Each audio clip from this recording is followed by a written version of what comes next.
this morning, you're starting to get some news. I'm getting feelings about this team or that. I had a really long call the other day with a NFL source that sold me heavy on Miami, somebody I trust. So I'm going to make my predictions.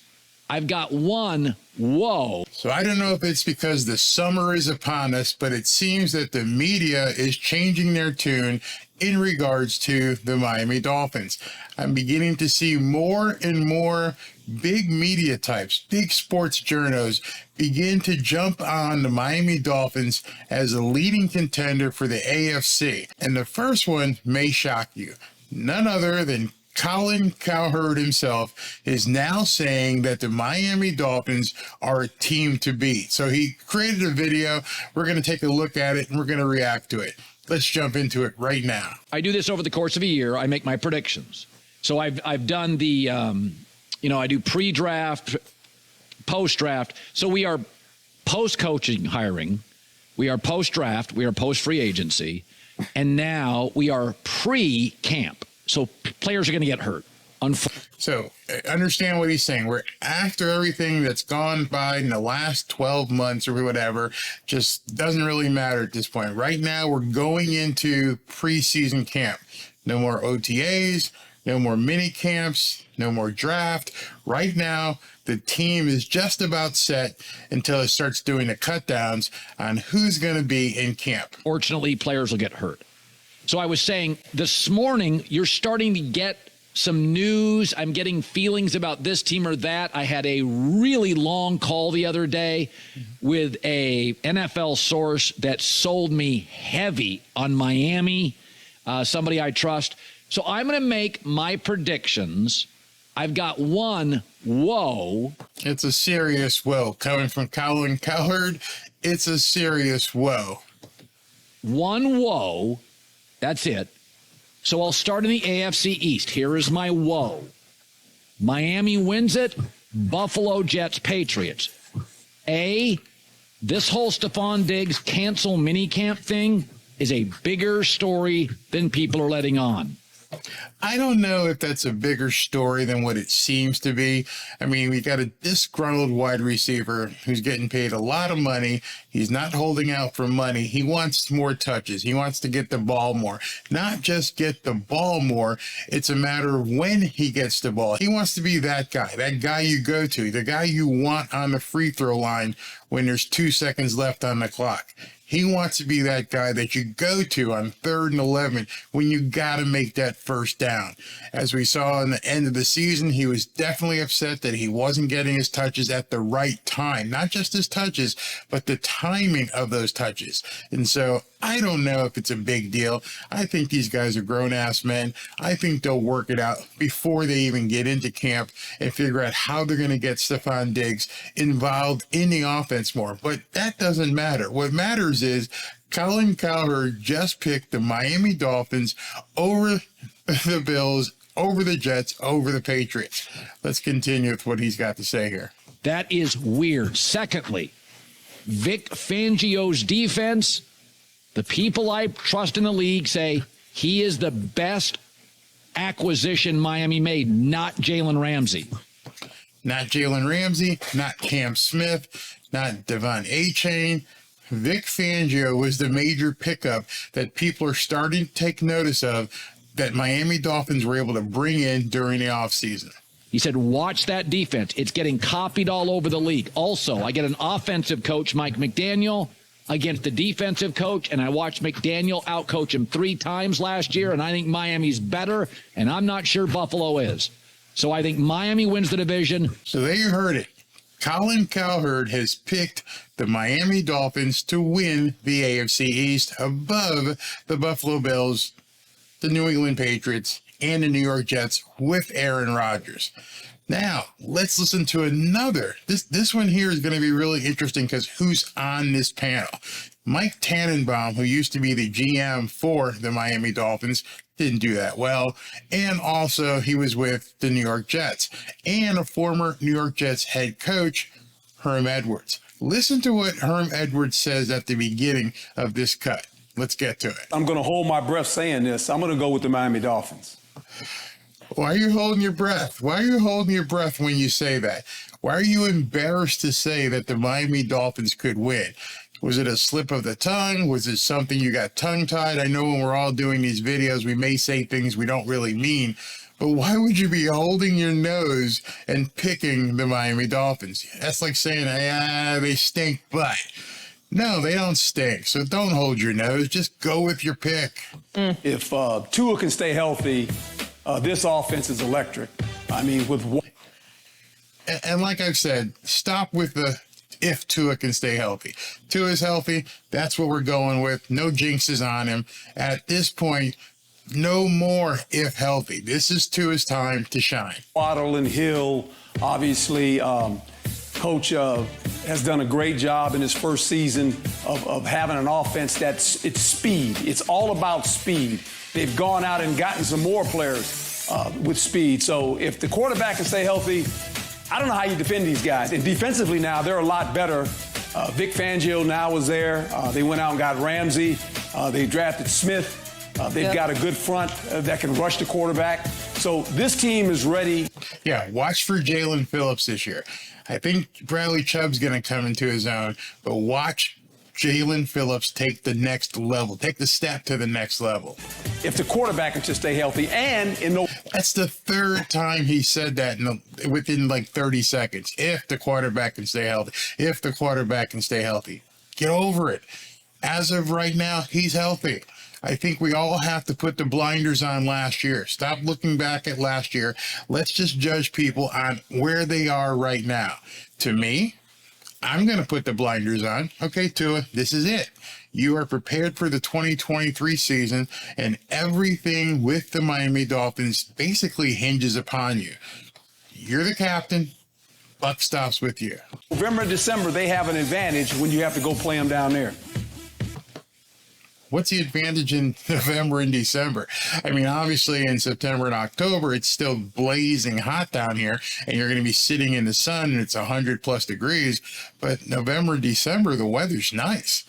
I mean, unless it gets extraordinarily hot, there's no real advantage of playing Miami for Miami to have in November or December.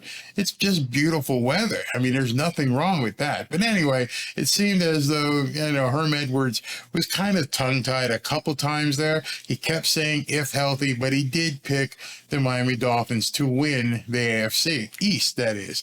Now, a lot of that is because of what he said, Vic Fangio, which everybody is anticipating he's going to put a crazy defense on the field that will lessen the burden on Tua as well. So up next is Mike Tannenbaum. Let's take a listen to this. Absolutely. I mean, they were on a tear until Tua with all the concussion issues last season. So you think they got even better? Yeah, they have a real shot, especially when you look at the other side of the ball, too, like to Herm's point, everything they can do on offense, and they added Vic Fangio. The irony is, here's Herm, the former Jet head coach. I know. I've been with the Jets for a couple of days as well in the past, and all they did is add Aaron Rodgers, right? Like, that's what makes this division so compelling. And what are your thoughts on the Jets? I think they're right there with Miami. Again, he had to say that. There's no way that the Jets are right there with Miami. They could be.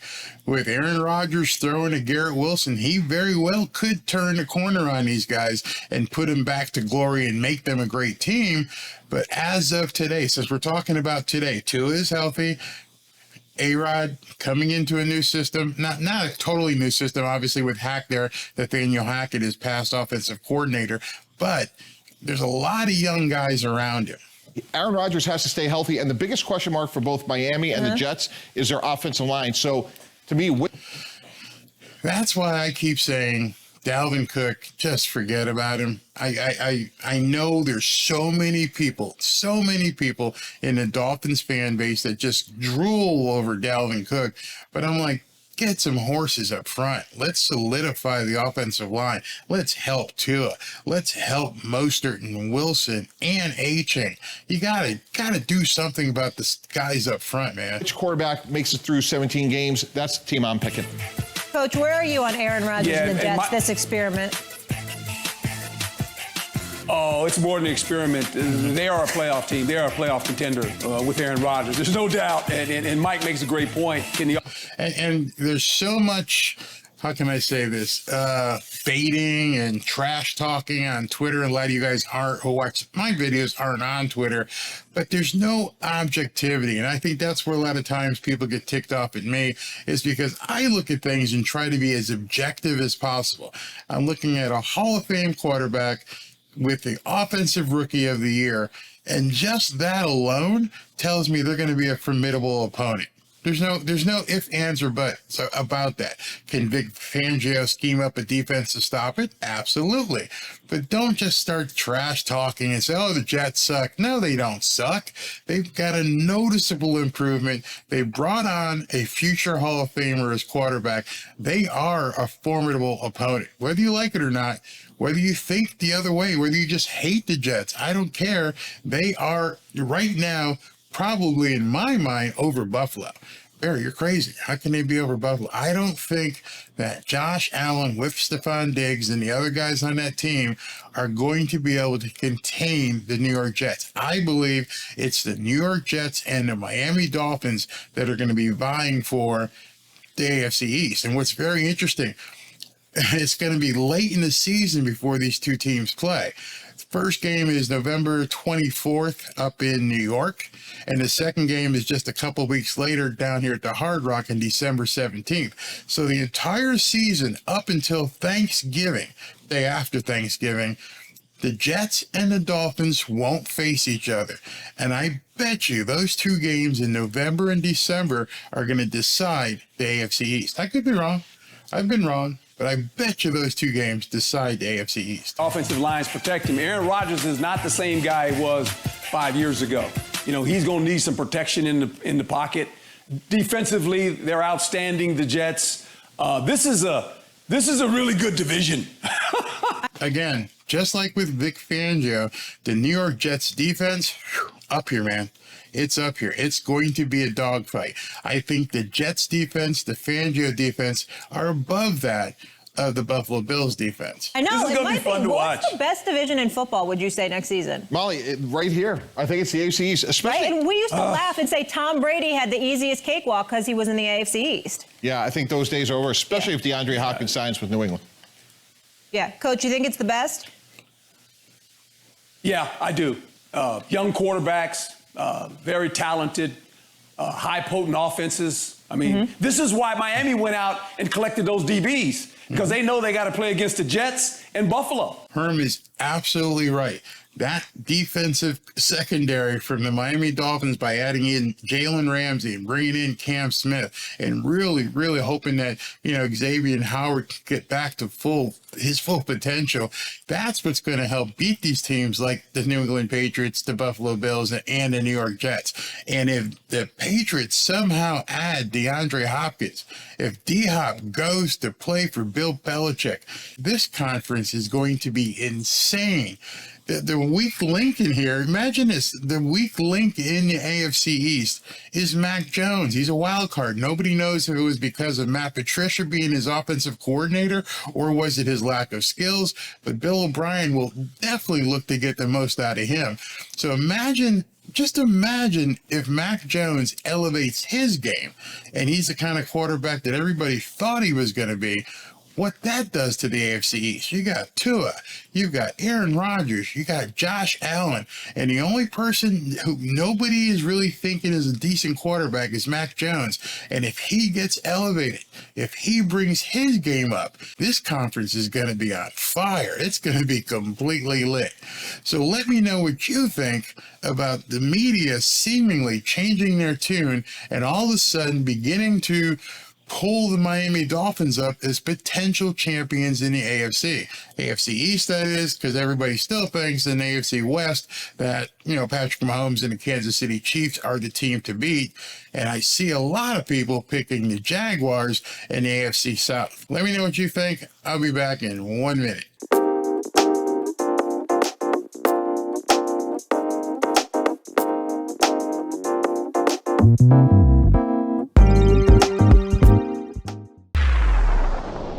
All right, guys, I'm officially a free agent. Who wants me? I said I'm a free agent now. So Yeah, we heard you. We're all set. What? Okay, no, I understand not wanting to trade for me because of my contract, but why would you not want me now? Because you're not good. Excuse me? I can't believe the team with my own brother on it would say something like that. What does that have to do with anything? I don't know, but it feels rude. Nerd, tell him what's up. Nerd. Dalvin, unfortunately, the metrics say you're on the decline. Metrics? We're in America. Don't we use the imperial system? You're so dumb. What? We run for yards, not meters. The metrics are statistics that offer deeper insight into who you are as a player. For example, you were second in the league in rushing yards over expected 2 years ago. This past year, though, you were 35th. Your explosiveness and elusiveness scores have also dropped dramatically. Really? This is how we're going to do things now? I ran for 1,200 yards last year. It would have been 1,500 if you weren't slowly turning into hot garbage. Who is this guy? I don't know, but he's right. What? Miami. I thought we were doing this thing. Hometown kid coming back to Florida. We were gonna, but then it took too long, so we drafted A-Chain instead, which was probably the better decision because he's cheap and fast. I'm cheap? No, you're not. And fast? No, you're not. All right, whatever. I'm gonna take my time with this free agency. Not like you have a choice. And when one of you inevitably realizes you need me, I'll be waiting. I thought that was funny as hell. I love what the guy said. We got cheap and we got fast with A-Chain. And he's like, I'm cheap and I'm fast. He goes, nah, you're not really. So this Dalvin Cook drama has gone on and on and on, and you still have a lot of people, especially on Twitter. I know a lot of you guys aren't on Twitter, but there's a lot of people on Twitter who are still clamoring for Dalvin Cook to sign with the Miami Dolphins. And with each day that passes, I think the likelihood of that happening gets less and less and less. And especially the closer we get to training camp, where, you know, who knows what team is going to need a running back. And you got some guys out there, Kareem Hunt, Ezekiel Elliott, and of course Dalvin Cook. But I want to talk to you and show you a quick video that really caused me to do another Dalvin Cook update. I wasn't going to do one. I said the last one was it. But this video I'm going to show you really opened my eyes and went, are we missing this? Are we missing this whole thing? Take a look at this video. It's only 10 seconds long, but there's so much in it that I want to talk about. I'm excited to see where he goes. I'll always be pulling for him, and I kind of am optimistically hoping maybe we get him back. Who knows? But maybe there's an outside chance. So we'll see. Did you catch that? I mean, it was 10 seconds long, so I'm not sure you caught that, so I'm going to play it one more time. I'm excited to see where he goes. I'll always be pulling for him, and I kind of am optimistically hoping maybe we get him back. Who knows? But maybe there's an outside chance. So we'll see. What outside chance? That was just really weird to me that the Minnesota Vikings starting quarterback said, I'm really hoping we get him back. There's an outside chance. Was this entire thing a charade? I'm not putting words in anybody's mouth. I know there's a trainer down in South Florida who posted some stuff, some really vague information, thinking that, you know, Dalvin Cook was going to sign with the Dolphins. I know there's been a tremendous amount of talk. There's some other YouTubers who say it's definitely happening. But the quarterback of the team that he just played with, who released him, is saying, I think there's an outside chance. What outside chance? Why would Dalvin Cook go back to the Minnesota Vikings? What do the Vikings have in mind in terms of bringing Dalvin Cook back? And I don't think a lot of people saw that and said, you didn't have any questions as to why Kirk Cousins, the quarterback of the team, would imply that there's even a remote chance of bringing Dalvin Cook back? Is it because of like that funny video? There's just no interest right now? I mean, we don't know. We don't know what the negotiations are behind the scenes, but it's pretty obvious that Kirk Cousins felt that there was a outside chance of him coming back to Minnesota. So I'm going to segue from there and go into another video, which is just amazing to me. And we're talking about running back valuations. I started talking about that in my last video, talked a little bit about it with Saquon Barkley and how he's not getting the numbers he wanted. If he's not getting the numbers he wants, what do you expect Dalvin Cook to get? So I want to show you a really interesting video. The video features Cynthia Freeland from NFL, the NFL Network, and the league she works with. She appeared on the Rich Eisen show recently, and she's talking about running back valuations. This is really interesting. It kind of gets into the weeds, but let me just tell you who she is again, because it's really important that you understand who she is. So here's her background. Cynthia Freeland, and that's her, the blonde lady, is an NFL media first analytics expert and can be seen across a variety of NFL media shows and platforms. You can see Cynthia on NFL Fantasy Live and every Friday on NFL Game Day View. Unlike the other ones like Mina Kimes and some of these people who are just basically pretty faces talking about football, this is a data analyst. I want you to see her information down here. Freeland graduated from Boston College with a BS in biology in 2005 before receiving her MBA in finance, entrepreneurship, and innovation, and continuing in the MS of predictive analytics at Northwestern University. In other words, she's freaking smart.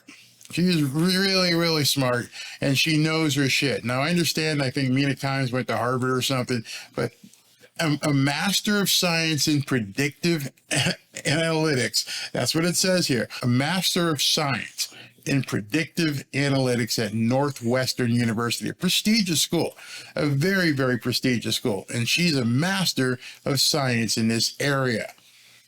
Smart woman. So she talks about the valuation of the running backs in today's NFL market.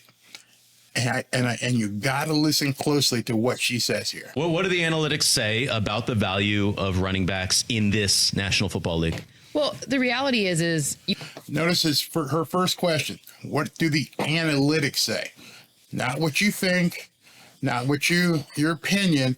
What do the analytics say about the running back market in the NFL? you can't overpay any position, and a running back in a second contract, which is typically your most expensive contract, sometimes a third contract's more, but it's rare that you're going to find someone who isn't, and I hate to say this, pretty easily substitutable. There's probably about 5 running backs in the league that are not easy to substitute, but the rest, it's, you can look to the draft and the Bijan Robinsons of the world who are on a rookie deal. Mm-hmm. It's going to be interesting to see what happens 4 years from now when Bijan Robinson, or you can just put the name Devin A-Chain in there. Same thing.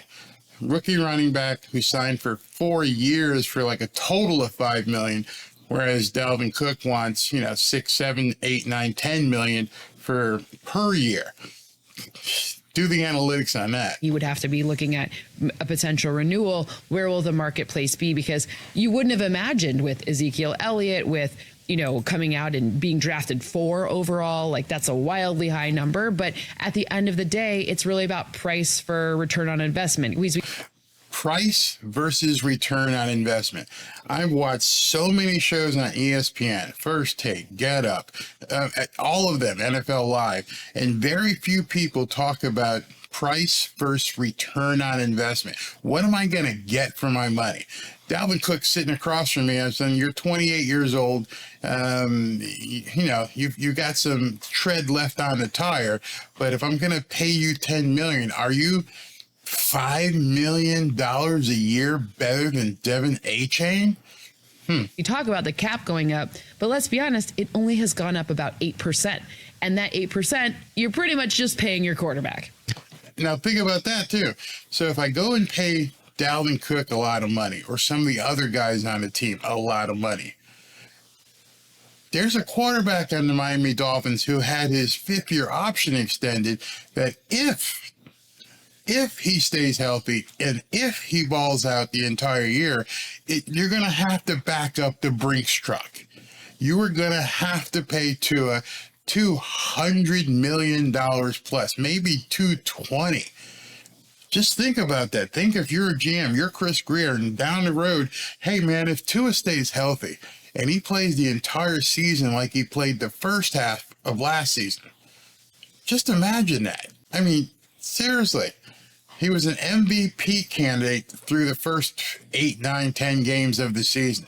He just went through the league, was top-rated passer. Everybody could spew the stats before the wheels fell off. Now imagine that happening for 16 or 17 weeks. Then next year you're going to negotiate with him, and he's going to get at least $200 million if that's exactly what happens. makes a big difference. So what she said, the money goes to the quarterbacks. And maybe a pass rusher. So it's not like going up like gangbusters. So the running back salary, and by the way, tight ends are now starting to get paid more because they're catching more passes. Except for if you're the Miami Dolphins, who doesn't value tight ends. And we're throwing the ball on first down a higher percentage of the time, year over year over year. So you really have to pay for performance, and wide receivers and corners and pass rushers and tackles and wide receiver. I'm not anti-running back. I'm just don't overpay your running back. No, that's... Yeah, don't overpay the running back. At this point, the return versus, profit or risk versus return is I've got Devin Achane here on the roster, signed for 4+ years with the option year for $5 million. All 4 years for $5 million. What am I going to get with Dalvin Cook that I wouldn't get with Devon Achane? I'm going to have to spend double the amount for Dalvin Cook than I would have to spend for Devon Achane. Is it worth it? No, I don't think it is. I think it's a glamour shot. I think it's something that makes the fan base feel good. But it's in reality, I don't think it makes financial sense. Unless, of course, Dalvin Cook wants to come in and take like $3 or $4 million with a really heavenly laden incentive deal and take the $2 million he's owed from Minnesota and make his money that way. So if you throw, Dalvin Cook $3 or $4 million, he's got $2 million from Minnesota coming. That takes him to $6 million, and say, we're going to give you, as she just said, we're going to give you an extra $4 million in incentive. You play all 17 games, we'll give you $1 million. You break 1,000 yards, we'll give you another $1 million. You score 20 touchdowns, we'll give you another $1 million. Hey, now you're looking at, again, performance-based investment. Nothing wrong with that. Everybody in sales is based upon performance. So, Dalvin Cook, you want to come to Miami? I don't really have the money for you, but you know what? I can give you a lot of performance-based incentives, and just like with Tua this year, prove it. Yeah, I feel bad because I love running backs, and I think they're extremely valuable.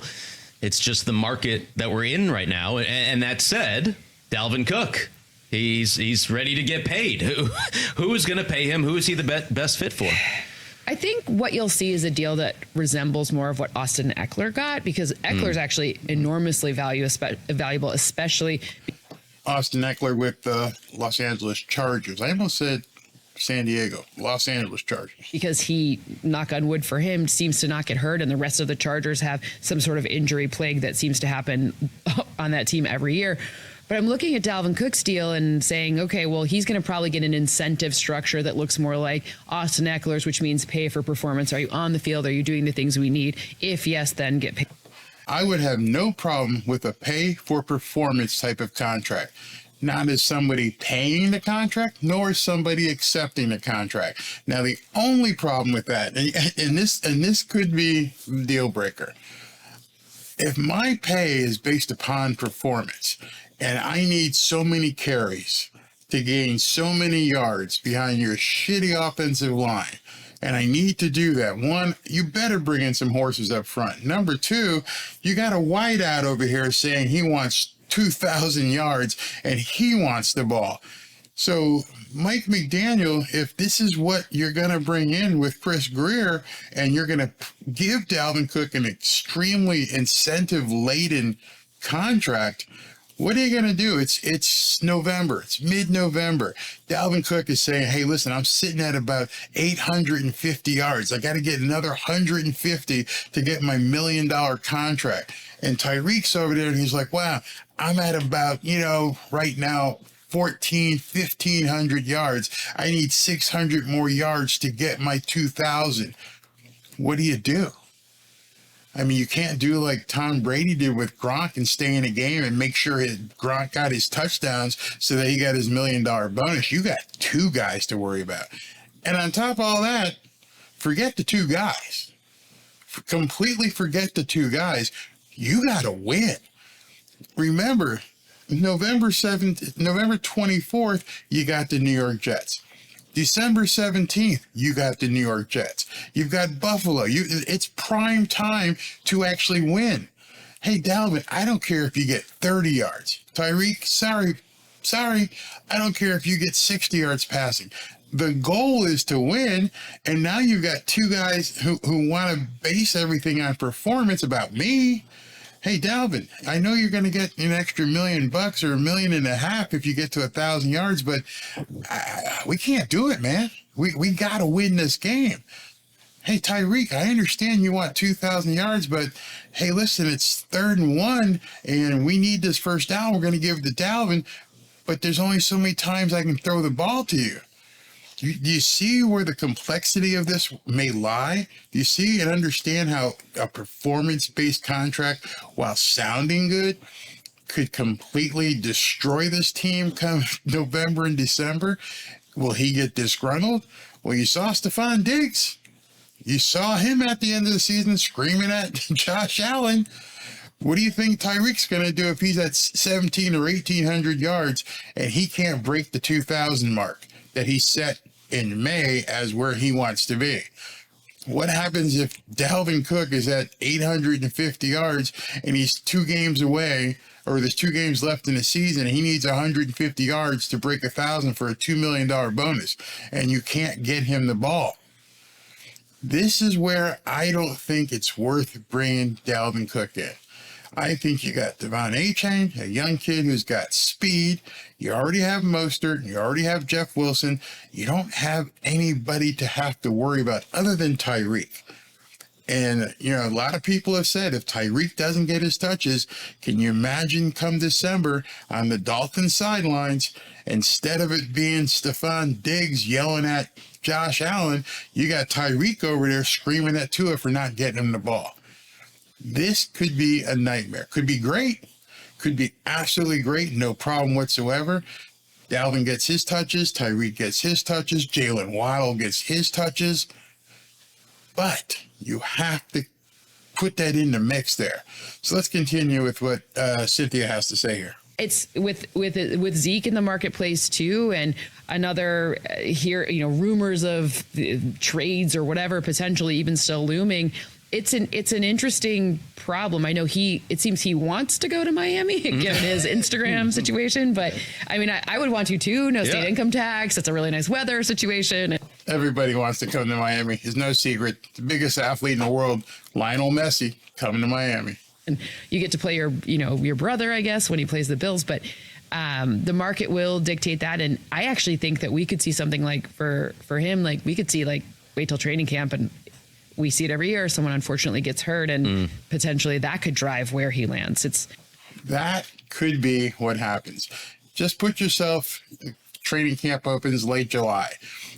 Teams are going through different things. You're Dalvin Cook. You're sitting on the sidelines waiting for that offer, and you want to go to Miami, but something happens in Cleveland, and Nick Chubb goes down, or something happens in Philadelphia, or something happens in Kansas City, and they say we need a running back.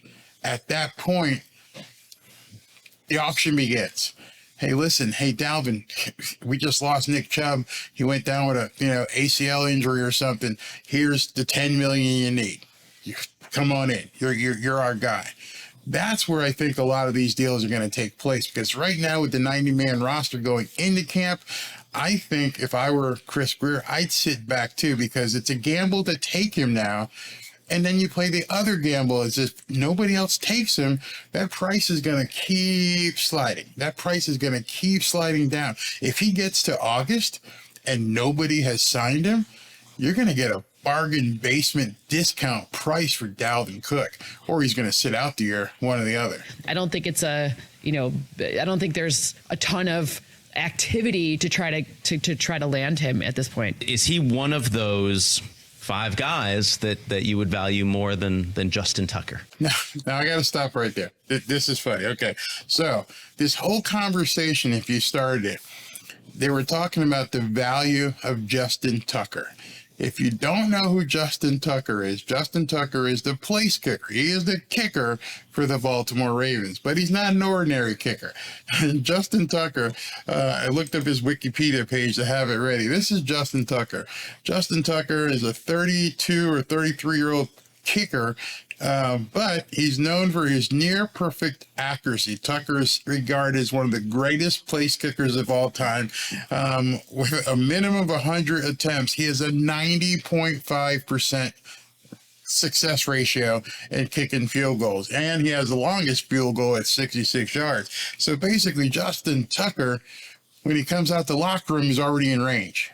He's good for 3 points. He's pretty much gonna make the field goal. I mean, 90%. And so the whole conversation they were having was, hey, how do we compare Justin Tucker to everybody else? Is Justin Tucker as valuable as this guy? Is this guy as valuable as Justin Tucker? Let's have a bar here. And she went through a bunch of people earlier and said, nope, Justin Tucker's still more valuable. How about this guy? Nope, Justin Tucker's still more valuable. I mean, she's doing it from an analytical point of view.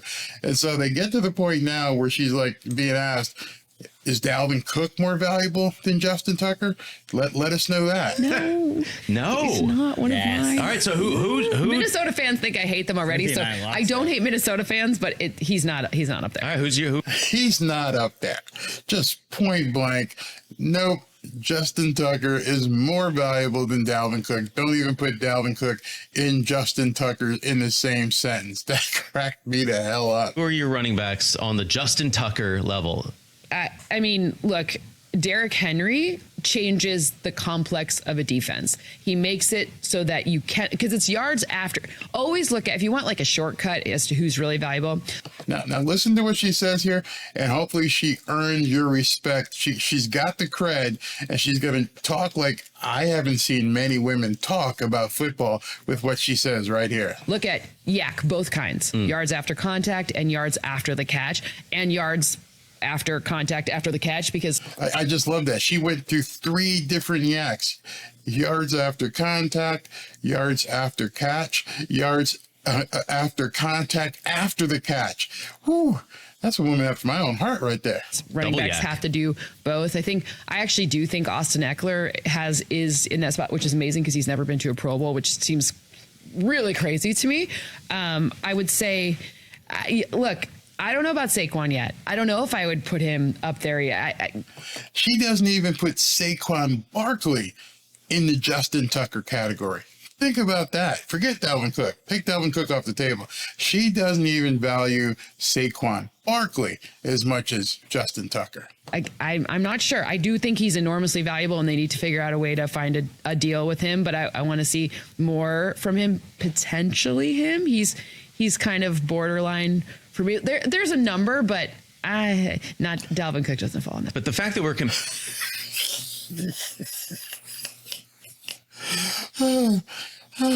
there's a number, but Dalvin Cook, nah, yeah, he ain't it, man. If the lead analyst and master of science in predictive analytics for Northwestern with the NFL just kind of brushes off Dalvin Cook, what in the hell are these fans doing? These fans out there on Twitter, Miami Dolphins fans, are screaming about Dalvin Cook, and she just summarily dismisses the guy and says, nah, he's not even as valuable as Justin Tucker. Man, I know it's going to make a lot of people freak out. Comparing these guys to Justin Tucker. And by the way, credit it's to value. you, Brockman. It's value. Yeah, absolutely. Right. But fascinating. Right. Don't overpay him. Don't overpay him. Don't overpay. Right. It's not saying he's not valuable. It's saying don't overpay him. It's not saying that he's not valuable. Just don't overpay. Well, you're pretty much saying he's not as valuable as a kicker. He's not as valuable as Saquon Barkley, and he's still unsigned. He's out there with Ezekiel Elliott and Kareem Hunt. He doesn't have the value. I don't know what you guys think about that, but she was pretty much on point. And if anyone has anything to say about what she said, you better bring the goods. I don't want to hear your opinion, not really caring about what you think. Analytics tells the story. Data doesn't lie. The numbers don't lie. Let me know what you think. I'll be right back.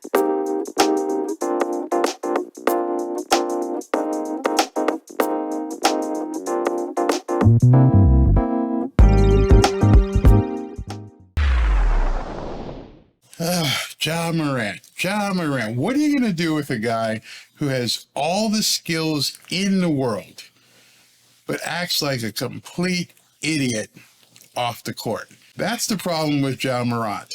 It just makes no sense. This guy has got nothing but runway ahead of him. He has the ability to be probably one of the highest paid players in the NBA. Is a young guy with all of the opportunity in the world, and for some reason he can't let go of the streets. He can't let go of his past life. I told you in another video where people had told me, hey, Barry, you seem to forget where you come from. And I said to you, no, I don't forget where I come from. I always remember. I tell myself where I come from so that I never go back. Ja Morant gets paid $100 million on his contract, maybe $200 million on his contract. And as soon as the season ends, he goes right back to being where he came from. And it's not good. And so finally, after his second incident, waving a gun around on Instagram, being the man, being with my homies, he gets suspended for what I think is a light penalty. He gets suspended for 25 games next season. Going to lose probably $7 or $8 million just because he is a knucklehead. Completely stupid. The thug mentality, the gang mentality is somewhere in his mind. And I don't know who's around him, get his agent, his advisors. Got to step in, man. You got to step in and take this kid away from this entourage that he continues to hang out with. These aren't people that are good for you. You're in a different situation right now.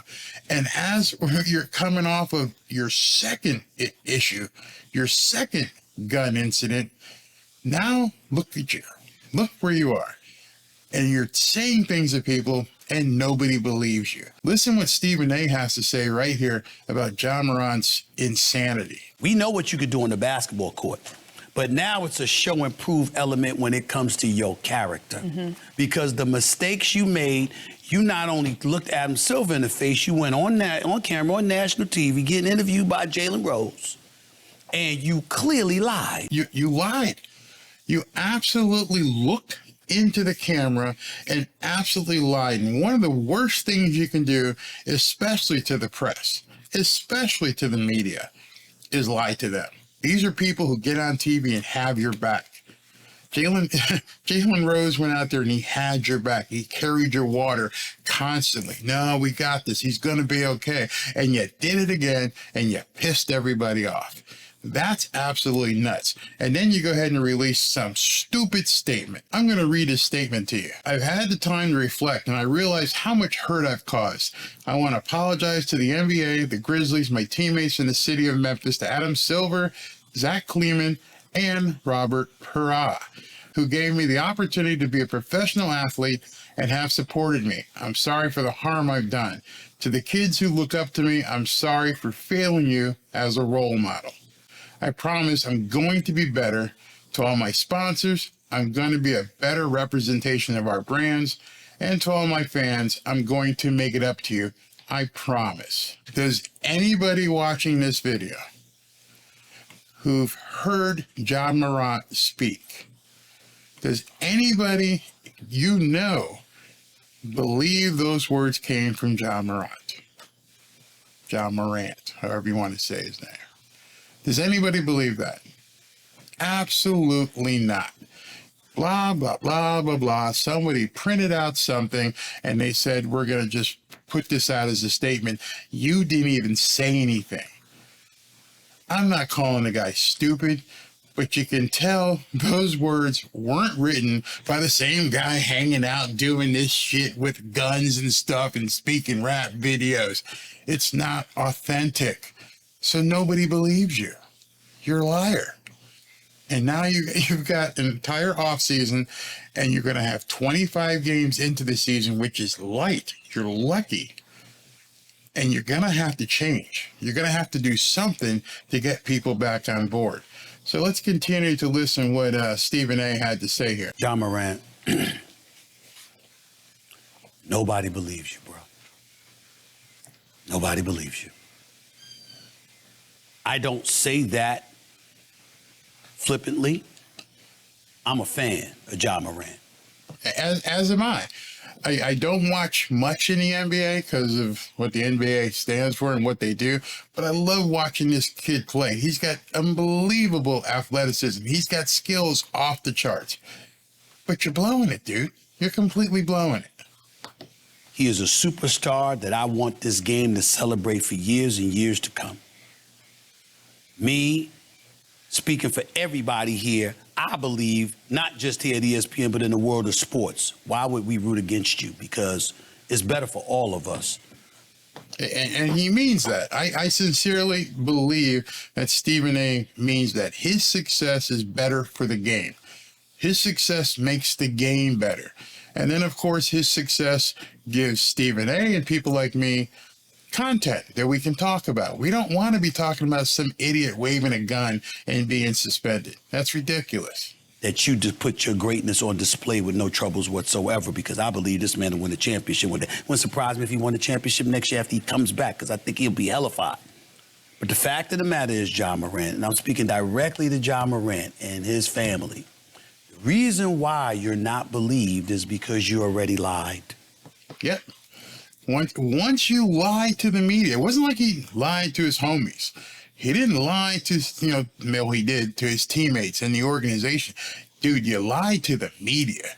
You got on television. You talked to Jalen Rose, looked into a camera. I'm sorry, I won't do it again. And you did it again. And that statement that Adrian Wojnarowski, the ultimate insider, just read on the national airwaves that he received from your agent. That was the thing I just read to you guys. Okay? I'm not casting aspersions on your agent or anybody else. I'm saying it sounds somewhat similar to what you said on camera months ago with your first suspension. Basically, I'm sorry again. I won't do it again. My sponsors and their brand, I'm sorry I hurt you. I won't do it again.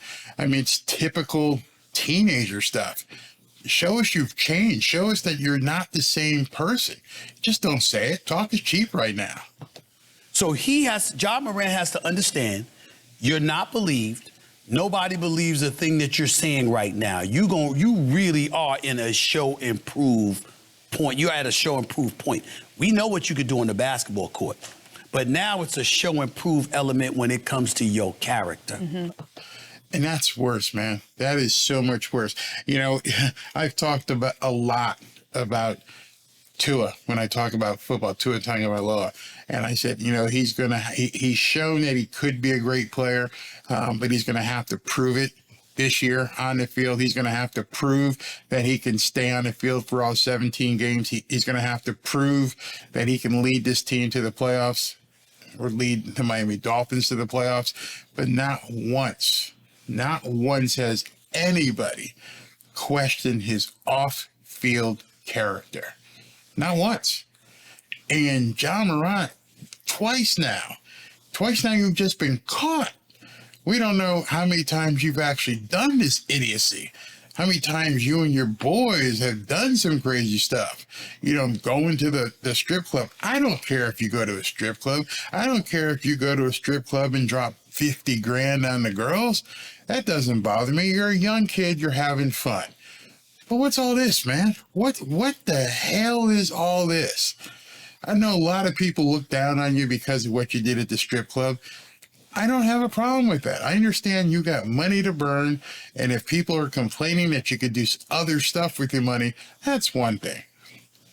But waving guns around, that just destroys your character. Your character. And the reason why it destroys your character is the people you're hanging around with. Ditch them, man. Ditch them. Because the mistakes you made, you not only looked Adam Silver in the face, you went on camera on national TV getting interviewed by Jalen Rose, and you clearly lied. No one believes you.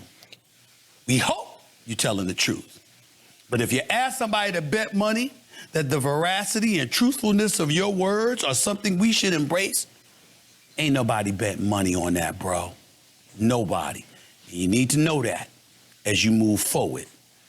That's all I wanted to say. Stephen A. Smith looked into the camera, specifically speaking to Ja Morant, who definitely watches Stephen A.'s show. and just told him, you're a friggin' liar. Nobody believes you. We would put big money on it that you're a liar. And now we're going to sit back. Prove it, man. Show us you're not the hood rat that you show to be on camera.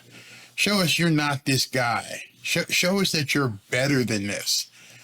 And it ain't going to happen overnight. You're going to serve those 25-game suspension, and you're going to work out, and you're going to sit your butt on that bench and be there every single day and root your team on if the league allows you to sit on the bench. I'm not sure if they do. And during that 25-game suspension, nobody wants to hear anything from you other than continued. I'm better, man. I'm not dealing with this stuff anymore. I'm not that kind of dude. And then when you come back, of course, your skills are going to take over. I don't think anybody doubts that your skills aren't going to be where they normally are. You're going to succeed. You got those skills. But when the game's over, go home. When the game's over, shut your mouth, take the shower, talk to the media in the interview, and go home. Don't even go to the strip club. Don't even go with your buddies. Find someone. I'm sure you've got a woman.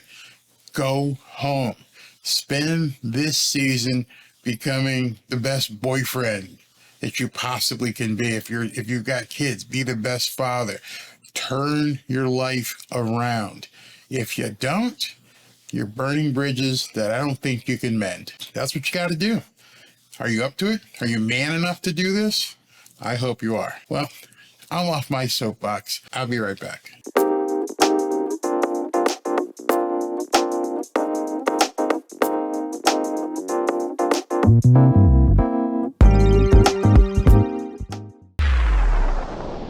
So by now, everybody knows about Bud Light and their complete meltdown and how they basically destroyed their brand getting behind transgender influencer Dylan Mulvaney. It's completely trashed their brand. And so what are some of the other beer brands doing? They're going just the opposite. They're going as far away from this nuttery they possibly can. And I just saw this video. I got to share it with you. It's basically Coors Light using Patrick Mahomes as a spokesperson, even though right now, him being an NFL player, you can't really endorse a beer. And I just love what they did here. So I'm going to play this for you. It's absolutely hilarious. Recently, we tapped star quarterback Patrick Mahomes to be in a promo for Coors Light beer. Turns out, we overlooked the fact that he can't actually promote Coors Light beer. That's why we're proud to introduce Coors Light Bear. Coors Light Bear is 0% adult beverage and 100% mammal. It's the perfect bear to hang out with after a long day. Few things are more refreshing on the golf course than Coors Light Bear. Not the same thing as beer. Coors Light Bear is pure mountain cold refreshment, which is something you would totally say about a bear. Coors Light Bear is perfect for the beach, but you've got to be careful because not everybody likes bear on the beach. Coors Light Bear, the world's most refreshing bear. Here you go, my man. Visit CoorsLightBear.com and get a Coors Light Bear of your own. All proceeds go to 15 and the Mahomes Foundation.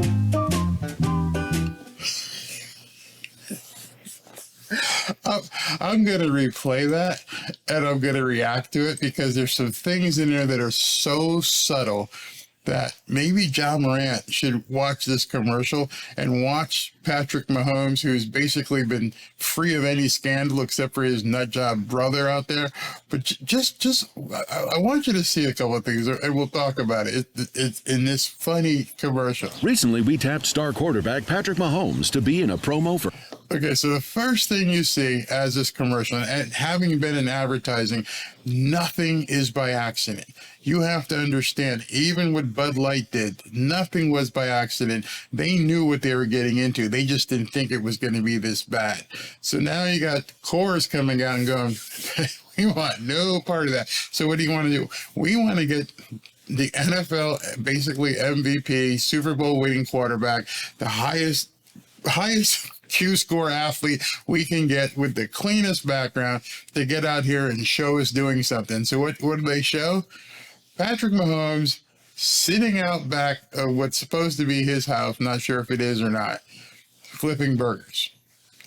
That you can't get more innocuous than an NFL Super Bowl winning quarterback standing out back, modestly dressed, flipping burgers. For Coors Light beer. Turns out, we overlooked the fact that he can't actually promote Coors Light beer. That's why we're proud to introduce Coors Light Bear. I love the nod. And so now here comes the bear. The bear comes into the commercial, and he's going to have this bear hang out with him. Coors Light. Okay, so unlike Ja Morant, what's he doing? Patrick Mahomes is sitting back doing something most of us do. We don't go out to strip clubs and drop 50 grand in a night. Of course, Patrick Mahomes could. He could spend 100 grand in a night, but instead, he's hanging out on the couch, watching TV with a bowl of popcorn. Again, completely innocuous, nothing scandalous, except for the fact that he's sitting there with a bear. Bear is 0% adult beverage and 100% mammal. It's the perfect bear to hang out with after a long day. Few things are more refreshing on the golf course than... Okay, so now, once again, no entourage, no caddies, nobody. Him out there by himself on the golf course, swinging a club with the bear. Can you see the contrast? I hope you, from an advertising perspective, this is funny as shit, but you can see the contrast. No crazy transgender guy running around, just Patrick Mahomes hanging out on the golf course by himself, doing some quiet time with his tag-along Coors Bear. Coors Light Bear. Not the same thing as beer. Coors Light Bear is pure mountain cold refreshment. So he walks into his house or somebody's house, and there's a bunch of guys that you would imagine hanging out, watching football or whatever. But notice what these guys are doing. They're not sitting there with guns and doing crazy stuff. You got one guy playing, or two guys playing foosball, some guys eating, and then some guys sitting over on the couch over there. And then here comes Patrick and the bear. That's his entourage. That's it. There's no 10, 12 guys with the hats on, but he's got a bear with him. That's it. Which is something you would totally say about a bear. Coors Light Bear is perfect for the beach, but you've got to be careful because not... All right, so again, here's Patrick Mahomes by himself with the bear, just sitting on the beach with having a couple beers. That's it. Nothing crazy. This is the most mundane life you could possibly have, but it has no scandal attached to it other than the weird part of Patrick Mahomes hanging out with a bear. Everybody likes bear on the beach.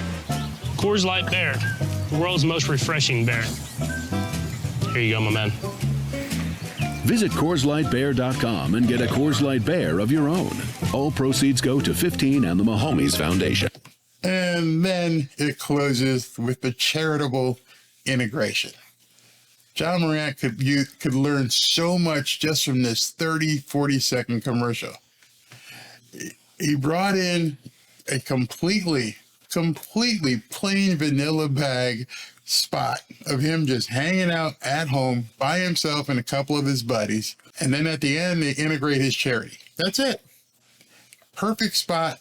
Great and anti-Bud Light type spot. And Bud Light has taken it so hard. It's amazing. I want to show you a couple of things. How bad things have gotten for Bud Light. It's just pretty incredible from a branding perspective, and me as somebody who has been in advertising. But check this out. Bud Light dethroned. They lost their title as America's top-selling beer. New York Post writes, says Bud Light dethroned, loses title as America's top-selling beer. Bud Light is no longer the best-selling beer in the nation as the Anheuser-Busch-owned brand suffers the consequences of a boycott that was called in the wake of its marketing partnership with transgender social media influencer Dylan Mulvaney. Big mistake. Modelo Especial, the Mexican lager, was the most popular beer brand in the country during May, according to data compiled by consulting firm Bump Williams. In the 4 weeks that ended June Third, the Modelo brand represented 8.4% of retail beer sales. Modelo, this is what's real important because a lot of people were wrong. A lot of people said, hey, listen, Modelo is owned by Anheuser-Busch as well, so no big deal. Not so fast, as Lee Corso would say. Modelo, whose U.S. division is owned by Constellation Brands of New York, but which sold internationally by an Anheuser-Busch and InBev, beat out Bud Light, which presented 7.3% of retail sales. That's a big distinction. They have ownership in them internationally, but they do not own distribution or the beer in domestic United States. So a lot of people out there giving out misinformation, talking all kinds of crap about, how Modelo is still Anheuser-Busch. That's not true. Still owned by the Anheuser-Busch, though. So let's get Coors Light up there instead. People don't understand. This is completely different. Modelo is owned by Constellation Brands of New York, not Anheuser-Busch. Anheuser-Busch has European and international distribution, so they do not profit from Modelo here in the States, which is where all the hoopla came from. Ja Morant, who I talked about in my last segment, could learn something from Patrick Mahomes. A lot of these guys could learn something from Patrick Mahomes. He probably got paid millions of dollars just to sit there and barbecue and walk into a room with some foosball and hang out on the beach with a bear. Perfect marketing, perfect timing for the marketing. I salute Coors for what they did. So let me know what you think. Did Coors Light really step in and take the space of Bud Light and really going to make a difference now that they're doing the anti-transgender marketing? I really think they are, as well as Modelo, are going to continue to see profits because of what Bud Light did. Pretty stupid. Let me know in the comments what you think. Talk to you very soon. Thanks for watching, and enjoy life. Have a Coors Light.